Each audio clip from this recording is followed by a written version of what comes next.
In this video, we're going to discuss what steps need to be taken to assure that we have a successful carve on the Xcarve machine.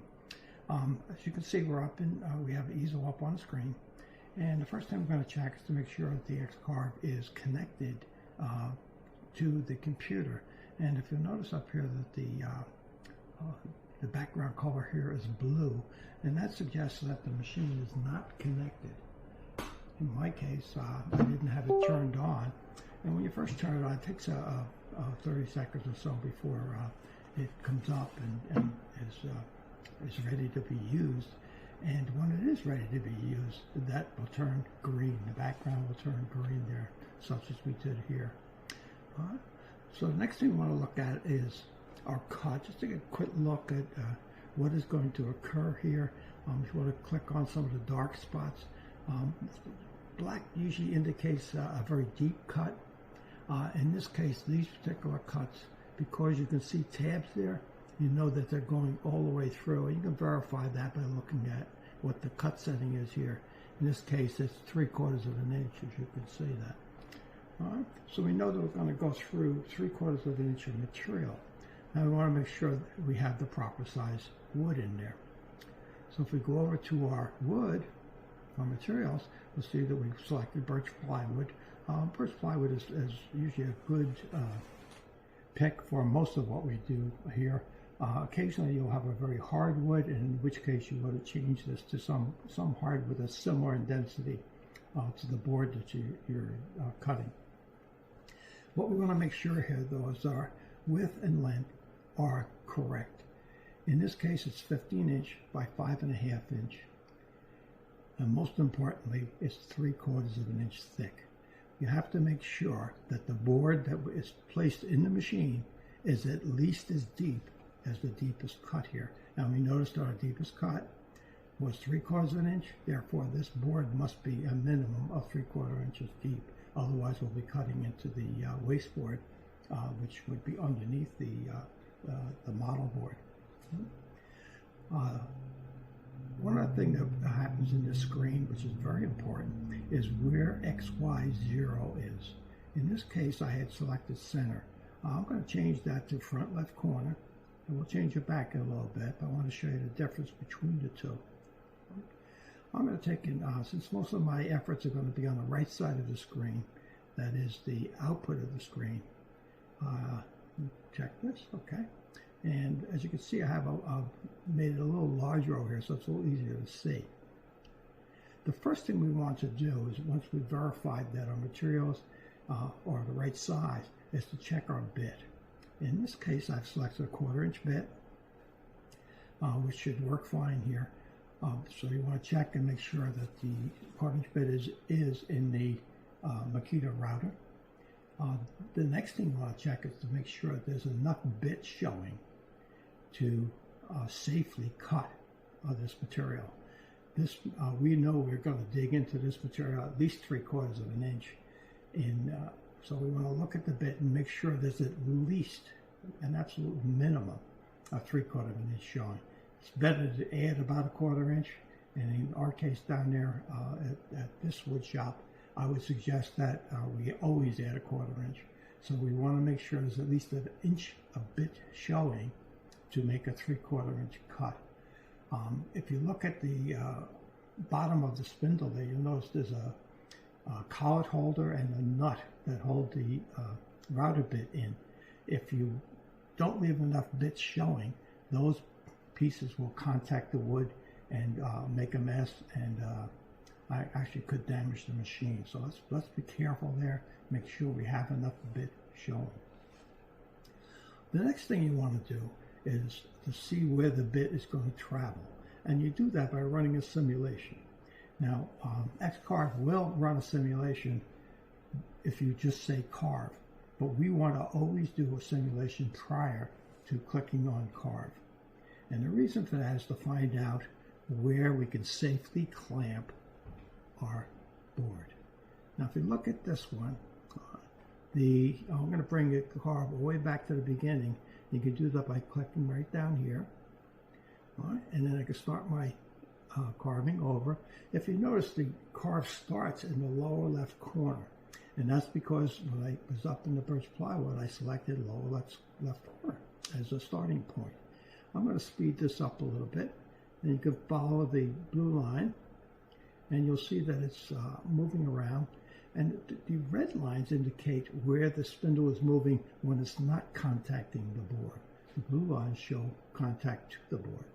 We're going to bring it all the way up to the end, and you'll notice that the red lines up here look fine, but down here where we started, it went up into the material, it started its cut, and when it finished its cut down in this corner down here, it came all the way back, and look where it traveled. This is your bit traveling all the way over the bottom of the board here. It would be very unsafe to have clamps down at the lower part of this board. So we want to make sure we run a simulation to see where it's safe to clamp. Clamping on this particular model, I would probably clamp here, maybe one or two up here, one on this end, and maybe one down in here. But what I might want to do is put one that doesn't clamp to the top of the board, but just merely holds it from moving up and down in the XY direction on the machine. Remember the bit, when it travels through the board, just like any router bit, especially when you're doing cross-cut, there's a lot of pressure on the board itself, and if you put too much pressure on it, the board's going to move. So we want to make sure that one, you have a couple clamps that hold it down, but more importantly, they have clamps that hold it from moving in the horizontal plane, either up and down the machine or to the left and right. So I would, again, in this particular case, I'd probably have a clamp on the top here, maybe on the top here, and also I have some clamps to keep it from moving up and down in the Y direction.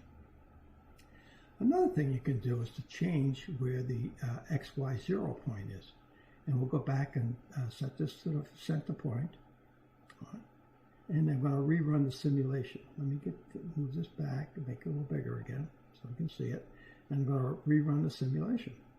When I rerun the simulation this time, notice that there aren't any red lines down at the bottom. Let me bring it down the bottom, bring this all the way to the beginning, and start it over using the arrow key here.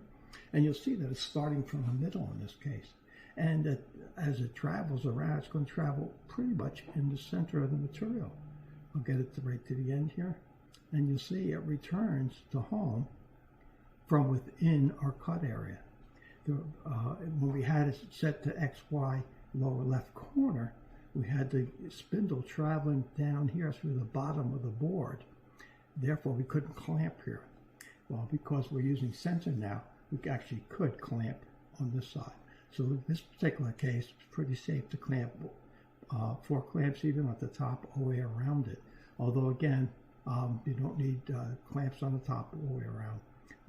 It's a good idea to have a few to keep it from going in the XY direction, either to the left or right or up and down the board.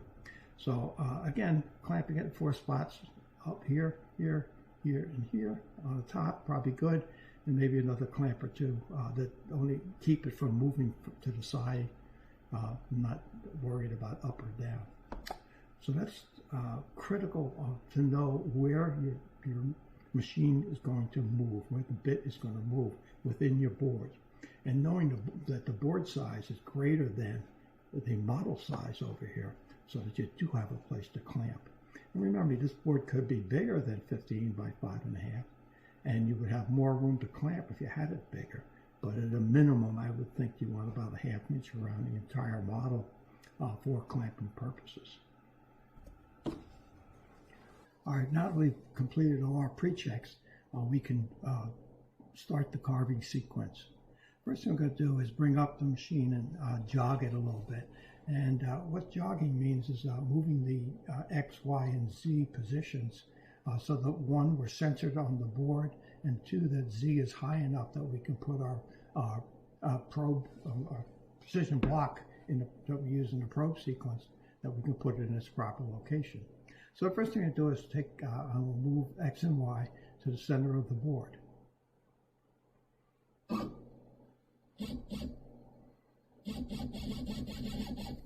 Now we can bring Z up and make sure he's in position to start our probe, and then we can start the carve sequence. So as we click on carve, it's going to ask us a series of questions. The first is to confirm the material thickness, and that is 3/4 of an inch. And you shouldn't skip through these. You should pay attention to them, make sure because there's a double check on what we talked about earlier. We have to make sure that the material is 3/4 of an inch thick. All right, we'll confirm that. We want to make sure the material is secure. Well, yeah, we want to make sure it's secure and that our clamps are not going to interfere with the spindle at all. So we talked about that earlier in the sequence, and we want to make sure our clamps are safely in place. Then we want to check our bit, make sure we have the right bit in there, and also that it is protruding an amount below the spindle nut and the collet holder that will safely cut this 3/4 inch material. And I'll recommend at least an inch for 3/4 inch material.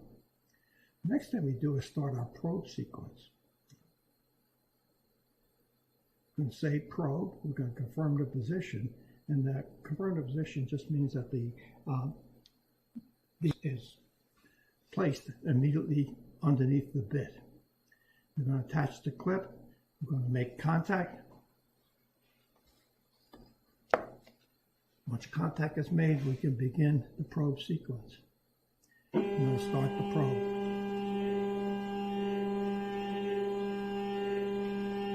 It's always a good idea to keep your mouse in the area where it says stop probing, just in case something goes wrong, and you can stop the probe if we need to. We're going to put the Z probe away. Now, this is important.